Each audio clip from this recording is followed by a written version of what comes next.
Kita bersatu di dalam doa.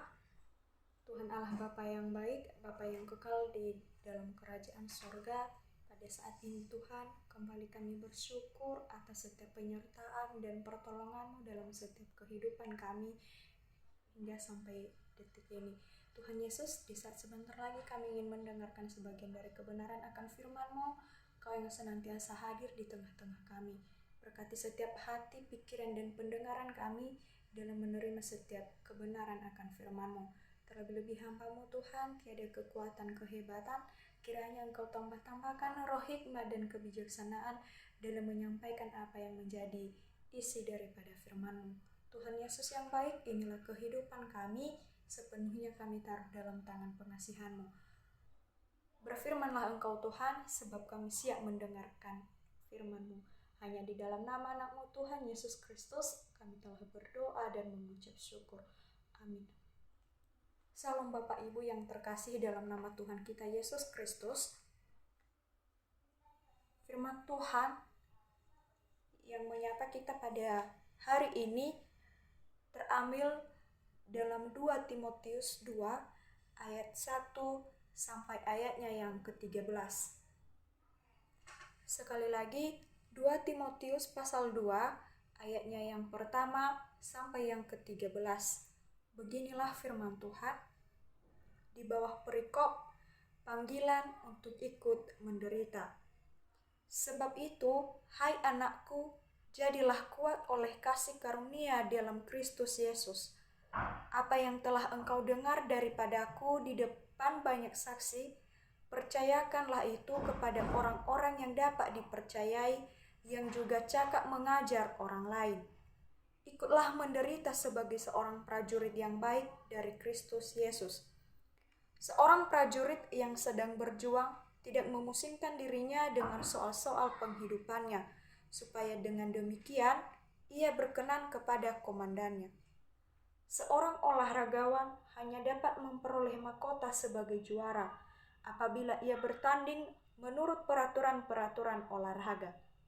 Seorang petani yang bekerja keras haruslah yang pertama menikmati hasil usahanya. Perhatikanlah apa yang kukatakan. Tuhan akan memberi kepadamu pengertian dalam segala sesuatu. Ingatlah ini, Yesus Kristus yang telah bangkit dari antara orang mati, yang telah dilahirkan sebagai keturunan Daud, itulah yang kuberitakan dalam Injilku. Karena pemberitaan Injil inilah aku menderita, malah dibelenggu seperti seorang penjahat. Tetapi firman Allah tidak terbelenggu.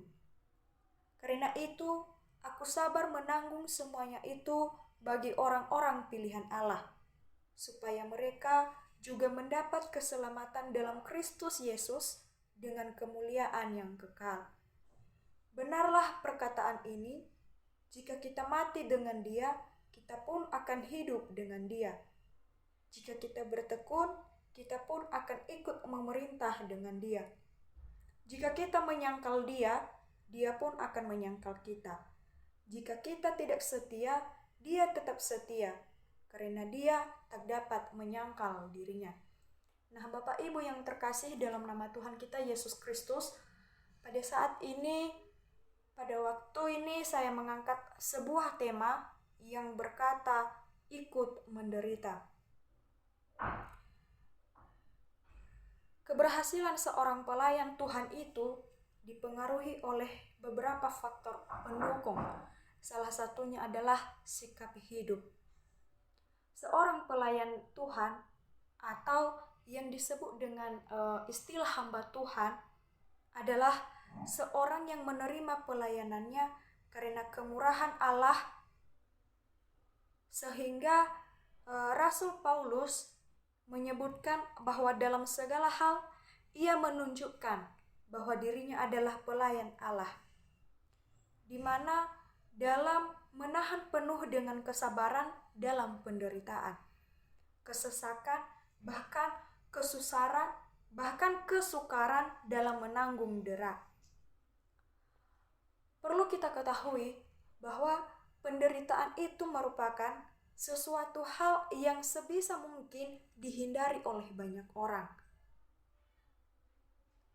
karena manusia tidak suka hidup menderita.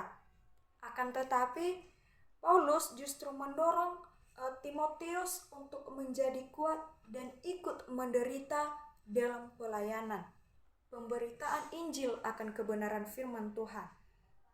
Paulus bukan tanpa alasan mendorong seorang Timotius untuk menderita. Akan tetapi, ia memiliki dasar, yakni karena kasih karunia Allah di dalam Yesus Kristus. Nah, Bapak Ibu yang terkasih, tentu ada berbagai hal yang perlu kita ketahui dalam ikut menderita. Bagaimana cara menanggung penderitaan di dalam Tuhan? Yang pertama, jadilah kuat dalam kasih karunia. Kita bisa melihat di ayat yang pertama, nasihat pertama untuk Timotius pada bagian ini adalah jadilah kuat. Dalam ayat ini, Paulus telah mengingatkan kepada Timotius bahwa ia telah beroleh karunia yang harus ia korbankan. Karena bagi Paulus, memberikan bukan roh ketakutan, melainkan roh yang membangkitkan kekuatan, kasih dan ketertiban di dalam Kristus. Rasul Paulus menegaskan bahwa penderitaan yang dialami secara lahiriah makin merosot dengan ringan baginya dan tak sebanding dengan penderitaan yang Yesus Kristus alami di kayu salib. Hanya untuk pembaharuan hidup kita serta kemuliaan kekal yang diperolehnya. Yang kedua, yakni ikutlah menderita sebagai prajurit yang baik. Bapak Ibu yang terkasih, menjadi seorang hamba atau pelayan Tuhan, kita harus selalu setia kepada Tuhan untuk melakukan segala perintah, untuk melakukan segala kehendak Tuhan dalam kehidupan kita. Karena kita ini adalah milik-Nya dan Dia berhak atas setiap panggilan kehidupan kita. Rasul Paulus menguatkan Timotius dalam penderitaan. Ia mengarahkan pikirannya kepada Yesus Kristus yang sudah bangkit.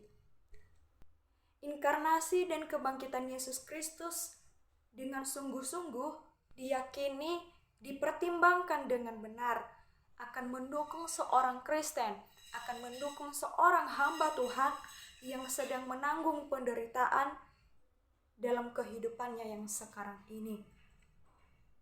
Jadi, mengikuti keteladanan Yesus dalam menanggung penderitaan adalah hal yang terus-menerus mengingat Yesus Kristus yang sudah bangkit sebagai dasar kekuatan seorang hamba Tuhan dalam pelayanannya untuk pemberitaan Injil akan kebenaran firman Tuhan.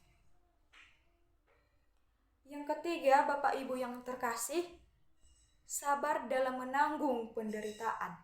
Kita bisa melihat di ayatnya yang ke-10 sampai yang ke-13. Rasul Paulus meminta Timotius bukan hanya semata-mata untuk bersimpati atas penderitaan yang Paulus alami pada saat itu, tetapi untuk mau juga menanggung pemberitaan karena Injil secara terus-menerus.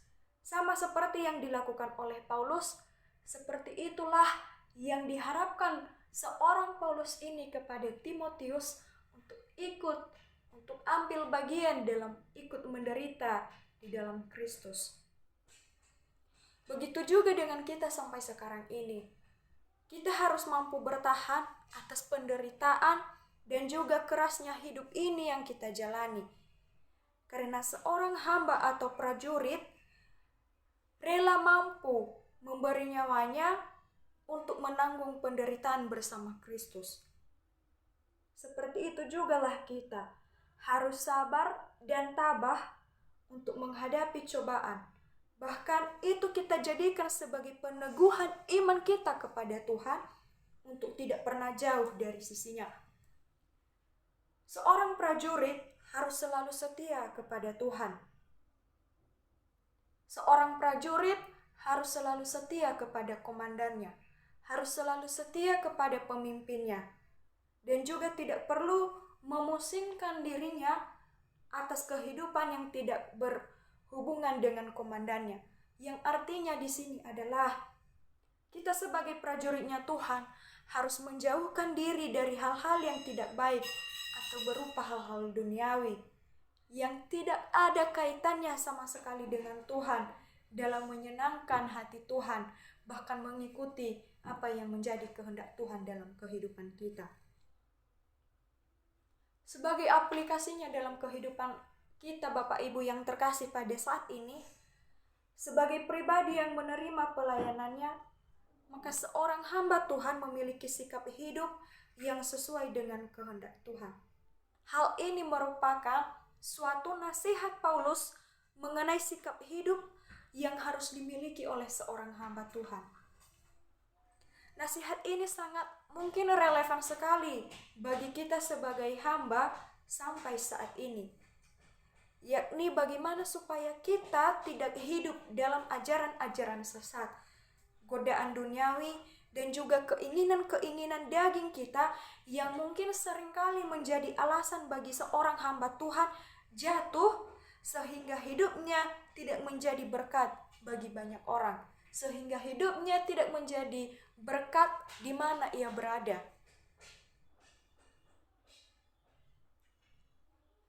Yang menjadi kesimpulan dalam kebenaran akan firman Tuhan pada saat ini, di sini dapat kita lihat bahwa Paulus menuliskan surat ini sebagai nasihat kepada Timotius, bahkan mungkin sebagai nasihat dan ajaran kepada kita juga sampai saat ini yang telah berada, yang telah berkumpul di tempat ini, yaitu untuk menjaga kemurnian panggilannya dan tidak terpengaruh dengan ajaran yang sesat yang ada pada waktu itu, dan juga supaya tetap menjadikan Tuhan sebagai pedoman utama dalam hidupnya. Selalu kuat oleh kasih karunia, ikut menderita, serta sabar dalam menanggung penderitaan. Dengan demikian, penting bagi seorang hamba Tuhan, penting bagi seorang pelayan atau prajuritnya Tuhan pada masa kini untuk memelihara sikap hidup dalam menjalankan panggilannya dengan setia. Dan tidak hanya itu, menjadi seorang hamba Tuhan perlu mengevaluasi diri. Apakah sikap hidup yang dimiliki selama ini sudah benar atau sebaliknya? Apakah itu sesuai dengan kehendak Tuhan atau tidak? Bapak Ibu yang terkasih dalam nama Tuhan kita Yesus Kristus, pada saat ini kita telah diajarkan oleh kebenaran akan firman Tuhan, bagaimana kita menjadi seorang hamba, bagaimana kita menjadi seorang prajurit yang ikut menderita, khususnya dalam Tuhan kita Yesus Kristus. Marilah saat ini kita mengevaluasi diri. Marilah kita memahami siapa kita yang sebenarnya. Apakah kita mampu? Apakah kita rela berkorban? Apakah kita mau ambil bagian menjadi seorang prajurit atau hambanya Tuhan untuk ikut menderita, sama seperti Paulus dan juga Timotius. Untuk itu, Bapak Ibu yang terkasih, saat ini marilah kita merenungi firman Tuhan. Marilah kita menjadi seorang hamba yang setia, menjadi seorang prajurit yang turut dan juga yang mampu menuruti akan kehendaknya Tuhan dalam kehidupan kita. Demikian firman Tuhan. Kiranya kita jangan hanya menjadi pendengar-pendengar setia, melainkan pelaku dari kebenaran akan firman Tuhan. Kita kembali berdoa. Kami bersyukur Tuhan, jika pada saat ini kami boleh mendengarkan sebagian dari kebenaran akan firman-Mu. Tuhan Yesus, kiranya Engkau yang menanamkan dalam setiap hati kami supaya kami bisa menerapkannya dalam kehidupan kami. Bahkan Kau jadikan kami sebagai hamba dan prajurit yang setia untuk bisa ikut menderita, bahkan untuk bisa turut dalam menuruti setiap kehendak-Mu atas kehidupan kami. Tuhan Yesus yang baik, inilah kehidupan kami sepenuhnya dalam pengasihan-Mu. Hanya di dalam nama Yesus Kristus kami telah berdoa dan bersyukur. Amin.